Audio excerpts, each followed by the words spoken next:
वो काफी सालों से यहाँ पर रह रही थी और इतने सालों से यहाँ पर रहते हुए भी वो इस माहौल की आदी नहीं हो सकी थी।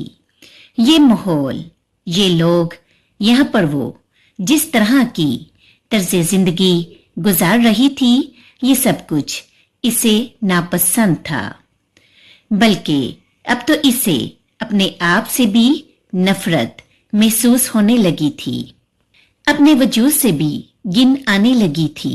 यहाँ पर वो गुनाह की जिंदगी गुजारने पर मजबूर थी, मगर गुनाह की जिंदगी गुजारते हुए भी कुछ बातें ऐसी थी जो इसकी फितरत में शामिल हो चुकी थी और ये बचपन से ही इसकी जिंदगी की रूटीन का हिस्सा थी।